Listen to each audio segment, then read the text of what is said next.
Well, good afternoon. This is one of my regular meetings with Secretary of Defense Carter, General Dunford, and our entire military leadership, including our Joint Chiefs of Staff and our combatant commanders from all around the world. And these meetings are always an opportunity for me to review our defense strategy broadly, the priorities in the budget that can realize that strategy, and most importantly, it gives us an opportunity to talk about our incredible men and women in uniform and the sacrifices they make, the health of the force, and making sure we're doing right by them. Secretary Carter spoke earlier today about how we have to make sure that the Department of Defense is fully organized and has all the tools that it needs to meet a wide range of emerging threats.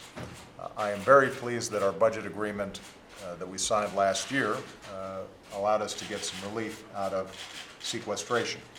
Those were some harmful cuts on both the defense and the non-defense side, but because of that relief and building on that, the budget that has been proposed makes sure that we're investing in our national security, our global leadership, and our economic security here at home. We're investing in capabilities that our military needs to deter aggression and defend our security and that of our allies, and this includes increases in our posture in Europe to reassure our NATO allies in light of particularly increased aggressive actions by Russia. It allows us to enhance our maritime cooperation in the Asia-Pacific. It allows us to boost cybersecurity, which is going to be an increasing threat that has to be addressed.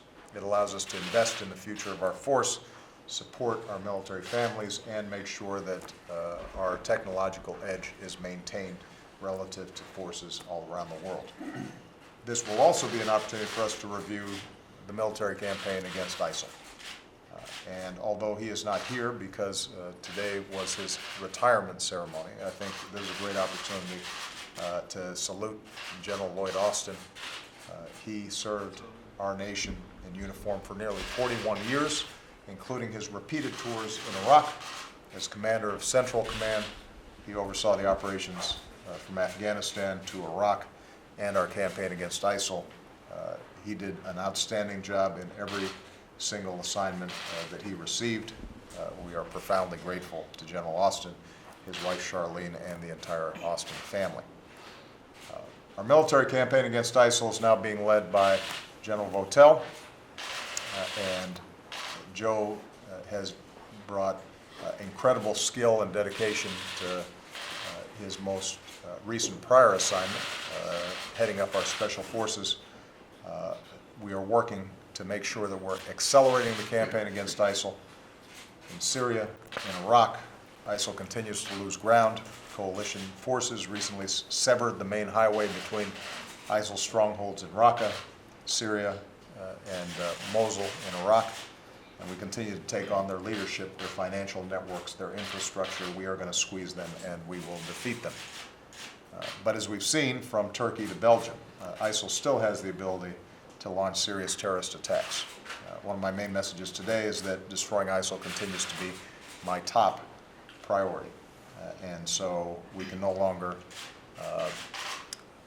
tolerate the kinds of positioning that is enabled by them having headquarters in Raqqa and in Mosul. We've got to keep on putting the pressure on them. And obviously, that is not just a military operation, that is an intelligence and diplomatic effort as well. And so one of the things we'll talk about here is how we make sure that we coordinate our military activities with the efforts of our other branches of government.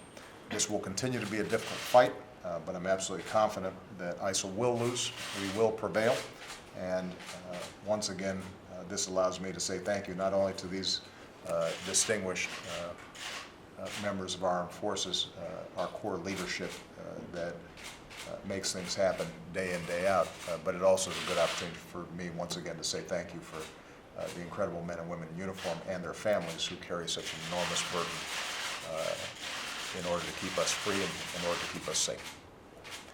All right, thank you very much, everybody.